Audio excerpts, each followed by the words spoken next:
guys, welcome back to the channel. Today we're going to be talking about the 5 common beginner mistakes that cubers often make. Let's jump right into it.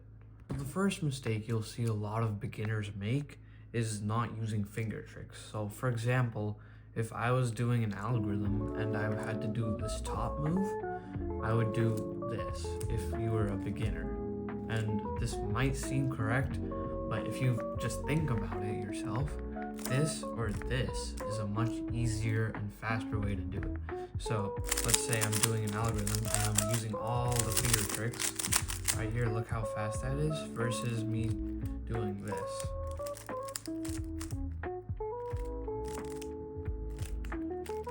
Like, this is super slow and super clunky. You don't want to waste a bunch of time doing this.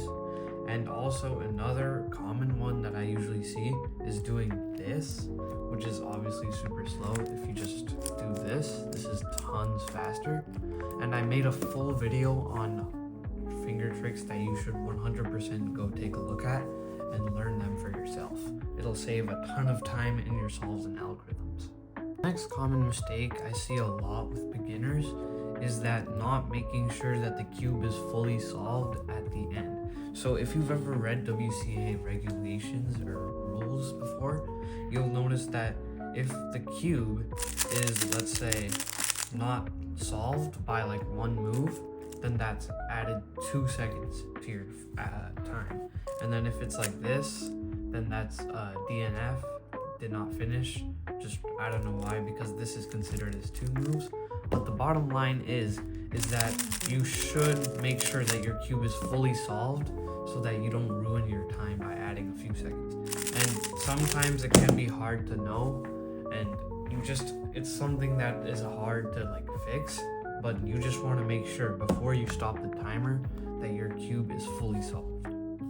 Next common mistake that beginners make is not thinking much about the white cross. So I'm going to scramble this and I'll show you why. Now that our cube is scrambled, we're going to solve the white cross. And most people will just do it the long way, just like this.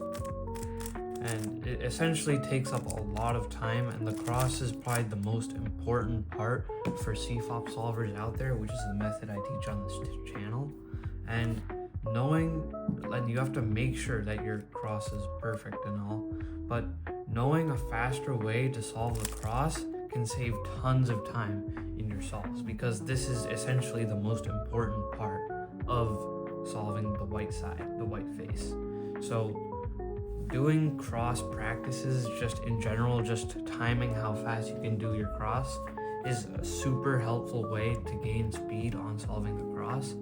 And instead of just solving the cube, just practicing that, you should honestly sometimes just practice solving the cross. So like, for example, if I did something like this here,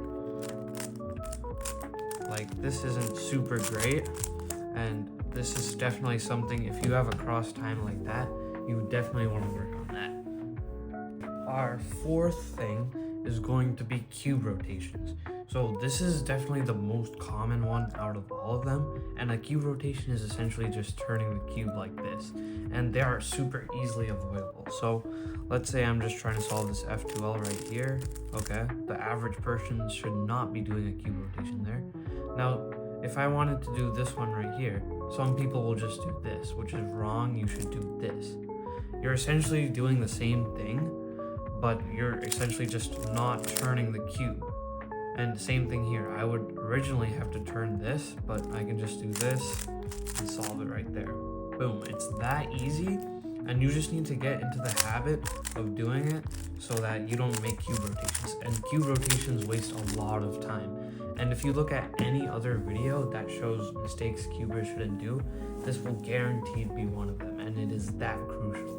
So make sure to get into the good habit of not doing cube rotations. Fifth and final tip is to find pieces faster. So this is going to be a little bit harder if you have a stickered cube, which is not what I have here, but that's okay. You can still do this pretty easily. So first thing is knowing your colors, essentially. So white is opposite to yellow, green is opposite to blue, orange is opposite to red. This is something everyone should know, because especially in PLLs and F2L, this will come in handy. So look, I need to solve this. So I'm gonna put it over here. Boom. And then what's this? Okay.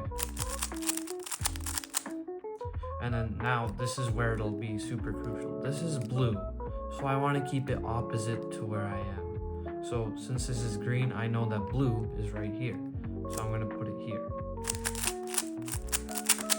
There we go.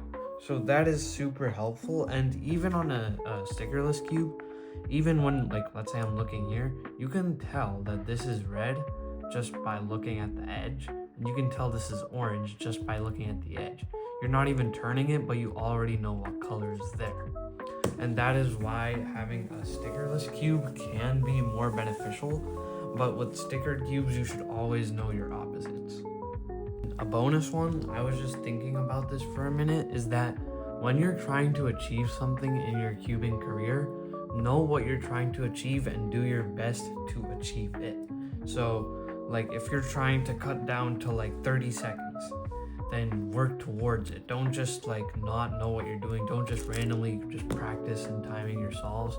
You need to look out for like new algorithms, better habits such as not doing cube rotations, practicing your cross times. Those are some super important things that you could do, but always know what you're trying to do and do your best to achieve it, because if you don't know what you're doing, you're not going to move anywhere in your cubing career. Thank you guys so much for watching. I hope you enjoyed this video. If you liked it, leave a like, a comment, and a subscribe down below.